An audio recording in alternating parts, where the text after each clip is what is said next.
যেহেতু আমরা আশ্রয় দিয়েছি, ওনার জন্য একটা মায়া হয়ে গেছে।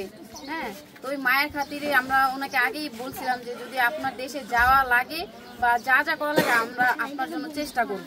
হ্যাঁ, আপনি যাইতে পারবেন ইনশাল্লাহ, আমরা ওই ব্যবস্থা আপনার জন্য করবো আর চেষ্টা করবো। আর এর মধ্যে যখন ওনার মামলা হয়ে যায় তখন আমরা হচ্ছে আইনজীবী ধরি যে ওনার যেভাবে হোক জামিনটা করানো লাগবে। কেননা উনি তো মুরব্বী মানুষ, একজন অসহায়, সে তো আর নিজের ইচ্ছায় মানে দেশ থেকে পালায় আসে নাই, ওনাকে পুশিং করে ওনাকে হচ্ছে আমাদের বাংলাদেশে পাঠিয়ে দিছে। তো উনি তো নির্দোষ, উনি কেন জেল খাটবে?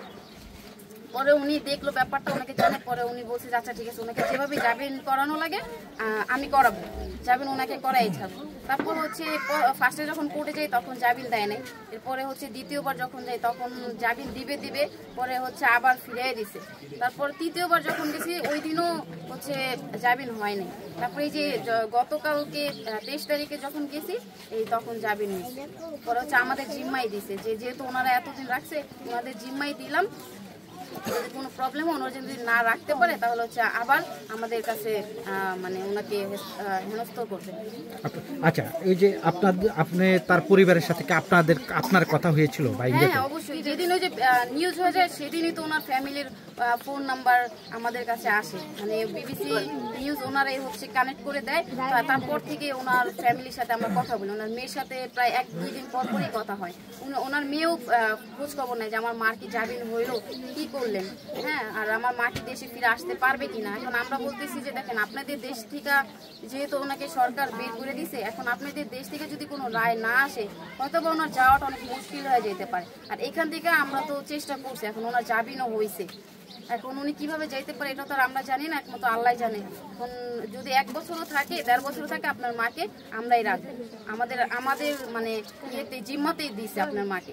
পরে উনি অনেক খুশি হইলো যে আচ্ছা যাই হোক, যেহেতু আপনাদের জিম্মাই দিচ্ছে আমার মা, আমি জানি আপনাদের কাছে ভালো থাকবে।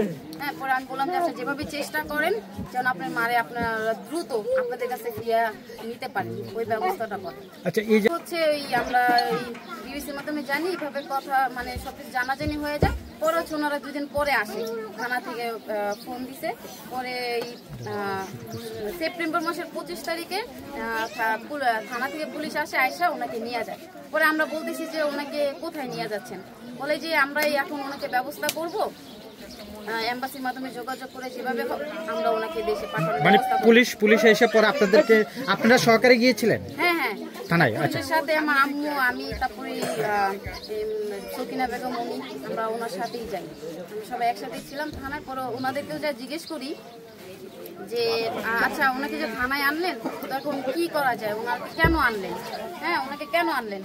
পরে ওনারা বলতেছে যে ওনাকে এখন আপনাদের বাসায় রাখা যাবে না। হ্যাঁ, পরে আমরা বলি কেন, আপনারা তো বললেন যে ওনারা নাকি আপনারা ব্যবস্থা করে পাঠিয়ে দেবেন, আমরা তো চাই যে উনি ওনার ফ্যামিলির কাছে ফিরে যাক। উনিও খুব কান্নাকাটি করছে ওনার ফ্যামিলির কাছে যাওয়ার জন্য। এখন পরে বলে যে আচ্ছা সমস্যা নেই, আপনারা যান, এখান থেকে আমরা ওনাকে ব্যবস্থা করে পাঠিয়ে দিই। পরে হচ্ছে আমরা আইসা করি। এটা হলো যখন বিবিসি নিউজ করার কতদিন পরে, মানে বিবিসি নিউজ করেছে তারপরে আপনাদেরকে থানায় যেতে হয়েছে? হ্যাঁ, থানায় যেতে হয়েছে ধরেন 2 দিন পরেই। মানে আপনারা মোটামুটি আপনার বাসায় সে আশ্রয় দেওয়ার কয় মাস বা কতদিন পরে থানায় গেছে, এটা কি বলতে পারবেন? মানে এটা আনুমানিক সময় মানে ধরেন বিবিসির যে খবরটা প্রচার হইলো ওইটা তো মানে ধরেন সেপ্টেম্বর মাসের 19। আচ্ছা, তারপর বিবিসির খবর প্রচারের 2 দিন পরে আপনারা থানায় যেতে হয়েছে? হ্যাঁ, থানায় 2 দিন পরে ওনারা বাসায় আসে আমাদের। আচ্ছা, তারপর পরে ওই যে ওনাকে নিয়ে যাওয়ার সময় বলছে যে ওনাকে আমরাই পাঠাবো। উনি তো যাইতে চায় না, সকিনা বেগম যে উনি তো যাইতে চায়, উনি আমাদের কাছ থেকে একটা ভরসা পাইছে, যেহেতু একটা ভিনদেশী মানুষ, হ্যাঁ আরেকটা দেশে চলে আসছে। আর এখন মানে ওনাকে তো কেউ আশ্রয়ও দেয় নাই, যেহেতু আমাদের কাছে আশ্রয় পাইছে, তো ওই ভরসাটা উনি পাইছে, ভরসার জায়গাটা কিন্তু উনি আমাদের কাছ থেকে মানে পাইছিল। তো তারপরে তার মানে ওনার থাকা হয় না, এরপরে তো হচ্ছে থানা থেকে পুলিশ এসে ওনাকে নিয়ে যায়। তারপরে ওই থানা থেকে ওই দিনই মামলা হয়, মামলা হওয়ার পরে হচ্ছে ওনাকে কাশিমপুর জেলখানায় নিয়ে যায়।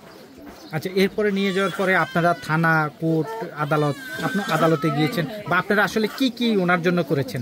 ওনার জন্য তো অবশ্যই